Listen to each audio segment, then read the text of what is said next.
बिस्मिल्लाहिर्रहमानिर्रहीम। Dear students, अस्सलाम वालेकुम। स्टूडेंट्स, आज के लेक्चर में हम 5.2 एक्सरसाइज स्टार्ट करने से पहले कुछ डेफिनेशंस हैं, उन डेफिनेशंस को करेंगे। जी आइए देखते हैं इन डेफिनेशंस को। सबसे पहले डेफिनेशन देखते हैं, बाउंडेड रीजन क्या होता है। ठीक है, if the solution region of a system of linear inequalities enclosed within a circle of a finite radius is called boundary region।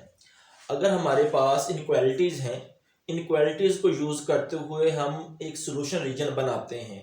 जो सोल्यूशन रीजन बनता है, अगर उस सोल्यूशन रीजन के गिर्द आप फाइनाइट रेडियस का सर्कल बना सकें तो हम कहेंगे वो जो रीजन है वो हमारे पास बाउंडेड रीजन है। और अगर हम फाइनाइट रेडियस का सर्कल ना बना सकें तो वो अनबाउंडेड रीजन कहलाएगा। फॉर एग्जांपल, ये हमारे पास एक इनक्वालिटी ये थी, एक इनक्वालिटी ये थी, और हमने देखा कि इससे जो कॉमन रीजन बन रहा है वो ये रीजन हमने बनाया है। ठीक है, अब इस रीजन को आप फाइनाइट रेडियस का सर्कल ड्रा करेंगे तो ये सारा का सारा रीजन उस सर्कल के अंदर आ जाएगा। तो ये जो है हमारे पास बाउंडेड रीजन होगा। अगर हम इसकी बात करते हैं, अगर हम इस इनक्वालिटी को, ये जो इनक्वालिटी का रीजन बन रहा है, अगर इस पे फाइनाइट सर्कल का रेडियस बनाना चाहें तो वो रेडियस नहीं बन सकता, फाइनाइट रेडियस का सर्कल नहीं बनाया जा सकता, क्योंकि ये लाइंस तो आपको यहाँ तक नजर आ रही हैं लेकिन ये इसी डायरेक्शन में आगे चलती जाएंगी। ठीक है, तो आप फाइनाइट रेडियस का सर्कल ऐसा ड्रा नहीं कर सकते कि सारा का सारा रीजन उस सर्कल के अंदर आ जाए। अब इसी तरह हम बात करते हैं इस रीजन के लिए। अब इस रीजन ये नीचे को कंटिन्यूसली मूव करता जाएगा। ठीक है, अब यहाँ पे भी अगर आप फाइनाइट रेडियस का सर्कल बनाना चाहो जो कि उस सर्कल के अंदर ये सारा का सारा रीजन आ जाए, तो ऐसी पॉसिबिलिटी नहीं है। तो ये जो रीजन है ये अनबाउंडेड होगा, ये वाला रीजन भी अनबाउंडेड होगा, लेकिन इस रीजन के गिर्द आप फाइनाइट रेडियस का सर्कल ड्रा कर सकते हैं जिसके अंदर ही ये सारा का सारा रीजन आएगा। तो लिहाजा ये जो है वो बाउंडेड रीजन कहलाएगा। ये रीजन जो है वो बाउंडेड है। ठीक है, और अनबाउंडेड रीजन की अगर डेफिनेशन लिखनी है तो सेम डेफिनेशन लिखिएगा, if the solution region of a system of linear inequality, जो सिस्टम ऑफ लीनियर इनइक्वालिटी से हमें सॉल्यूशन रीजन मिलता है, अगर वो कैन नॉट, यहाँ पे लिख लीजिएगा, can not enclosed within a circle of a finite radius is called unbounded region. ठीक है, वर्डिंग सेम लिखिएगा, यहाँ पे कैन नॉट लिख दीजिएगा, यहाँ पे अनबाउंडेड रीजन लिख दीजिएगा, वो अनबाउंडेड रीजन की डेफिनेशन हो जाएगी। अब हम बात करते हैं कॉर्नर पॉइंट्स या वर्टेक्स। अब अ पॉइंट, इसकी डेफिनेशन है, a point of the solution region where two of its boundary lines intersect is called a corner point और vertex of the solution region. हमारे पास इनइक्वालिटी से ये एक सॉल्यूशन रीजन बन रहा है। ठीक है, अब इस सॉल्यूशन रीजन में आप देखें कि जो लाइन, जो बाउंड्रीज आ रही हैं वो कौन सी हैं। सबसे पहले अगर आप गौर करें, ये सॉल्यूशन रीजन है तो इसकी बाउंड्री जो है वो ये वाली, ये इसकी बाउंड्री है सॉल्यूशन रीजन की। ठीक है, ये बाउंड्री है और ये वाली बाउंड्री है। ठीक है, ये जो सॉल्यूशन रीजन है हम इसको जरा अलग से करके भी बना सकते हैं समझने के लिए, वैसे आपको अलग से नहीं बनाना। आप देख सकते हैं यहाँ पे तीन तरह की बाउंड्रीज हैं, एक बाउंड्री ये है, एक बाउंड्री ये है और एक बाउंड्री ये है। ठीक है, अब अगर आप देखें ये जो लाइन है, ये जो बाउंड्री है और ये जो बाउंड्री है, ये दोनों लाइनों की जो बाउंड्री है ये जहां पे इंटरसेक्ट कर रही है, ये वाला पॉइंट जो है ये हमारे पास कॉर्नर पॉइंट या वर्टेक्स कहलाएगा। इसी तरह अब इस लाइन और इस लाइन का इंटरसेक्शन पॉइंट ये वाला बनता है, ये भी कॉर्नर पॉइंट होगा। इसी तरह इस लाइन और इस लाइन का इंटरसेक्शन पॉइंट ये वाला बनता है, ये भी कॉर्नर पॉइंट या वर्टेक्स बनेगा। ठीक है, जो सॉल्यूशन रीजन होता है, सॉल्यूशन रीजन की जो बाउंड्री लाइन जहां पे इंटरसेक्ट करती हैं वो हमारे पास कॉर्नर पॉइंट या वर्टेक्स होता है। इसी तरह हम इस रीजन के लिए बात करते हैं। ठीक है, हमने ये एक रफ सा जो है वो रीजन बनाया है। ठीक है, अब इस रीजन, जो रीजन हमारा बन रहा है वो ये लाइन यहां से यहां तक, यहां से यहां तक और यहां से यहां तक। ठीक है, और ये वाली लाइन, अब अगर हम इसको अलग से बनाए तो ये चीज बन रही है ये। ठीक है, अब यहां पे देखें लाइंस, इस रीजन की बाउंड्रीज कौन सी हैं, लाइंस कौन सी हैं। एक लाइन तो ये वाली है, दूसरी लाइन ये वाली है, तीसरी ये और फोर्थ लाइन ये वाली है। अब यहाँ पे 4 जो है लाइंस बन रही हैं जो 4 साइड से उसको घेरा हुआ है रीजन को। अब ये लाइन और ये लाइन ये दोनों यहाँ पे इंटरसेक्ट कर रही हैं, तो ये वाला पॉइंट जो है इसका कॉर्नर पॉइंट कहलाएगा। ये लाइन और ये लाइन यहाँ पे इंटरसेक्ट कर रही है, ये इसका बाउंड्री पॉइंट कहलाएगा। अब ये वाली लाइन और ये वाली लाइन यहाँ पे इंटरसेक्ट करेगी, ये इसका बाउंड्री पॉइंट कहलाएगा। और अब यहाँ पे ये वाली लाइन और ये वाली लाइन यहाँ पे इंटरसेक्ट कर रही है, ये बाउंड्री पॉइंट्स कहलाएंगे। अगर हम ग्राफ के ऊपर रिप्रेजेंट करना चाहते हैं तो ये हमारे बाउंड्री पॉइंट्स हैं, बाउंड्री पॉइंट्स कह रहा हूँ, कॉर्नर पॉइंट्स हैं जी, ये वाले।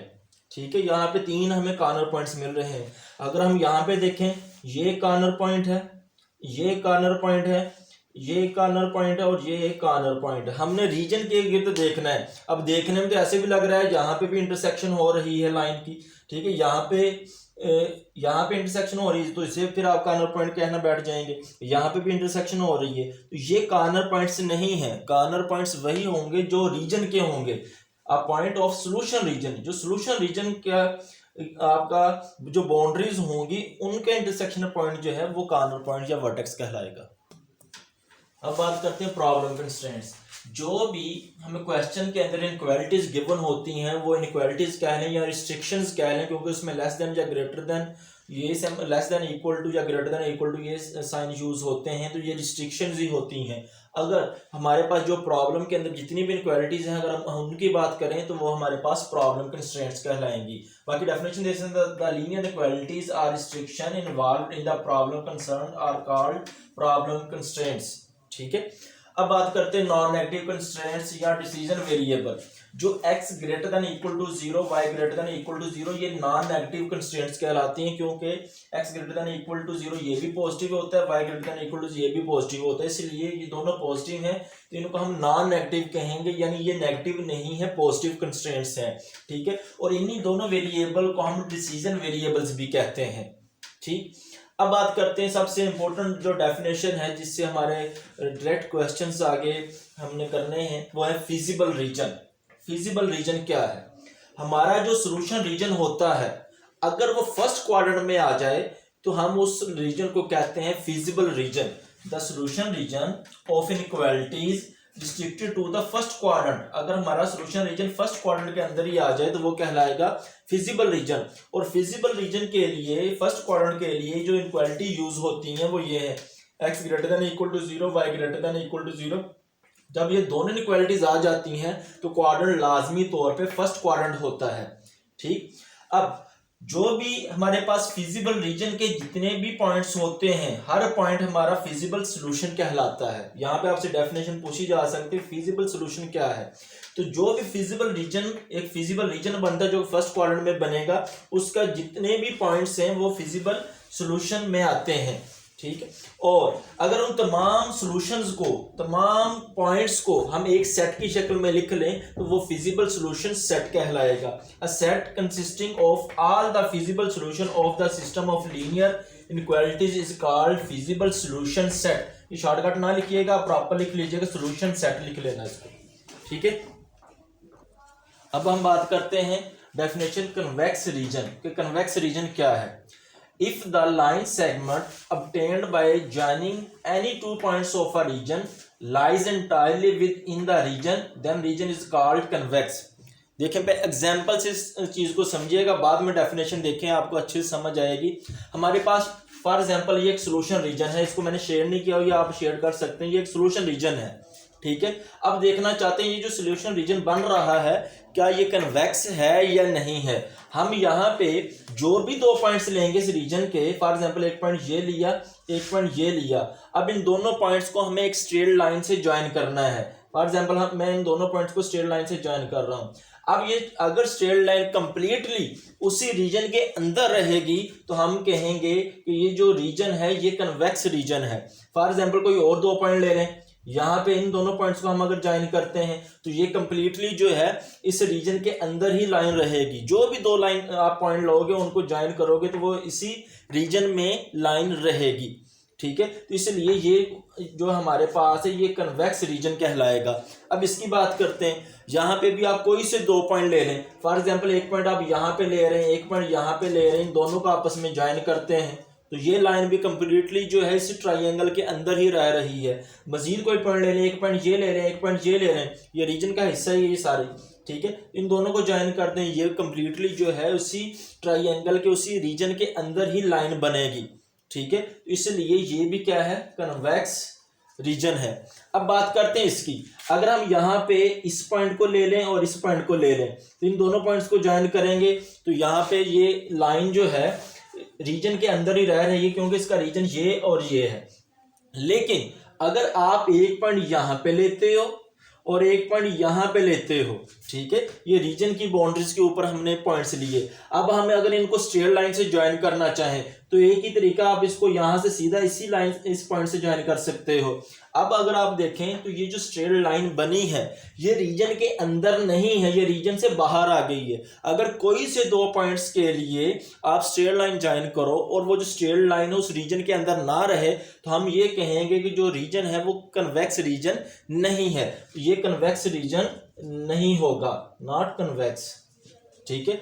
अब यहाँ पे बात करते हैं, यहाँ पे कोई से 2 पॉइंट्स ले लें, फॉर एग्जांपल एक पॉइंट ये ले लिया जाता है, एक ये ले लिया जाता है, इन दोनों को ज्वाइन करें तो लाइन इसी रीजन के अंदर रहेगी। लेकिन अगर आप एक पॉइंट ये लेते हैं, एक पॉइंट ये लेते हैं, अब इनको स्ट्रेट लाइन से ज्वाइन करना पड़ जाए इन दोनों पॉइंट्स को, तो अब ये जो दोनों पॉइंट्स हैं इस रीजन से बाहर आ गए हैं, तो इसलिए ये जो लाइन है रीजन से बाहर आ रही है तो हम इसको कहेंगे कि ये भी कन्वेक्स रीजन नहीं है।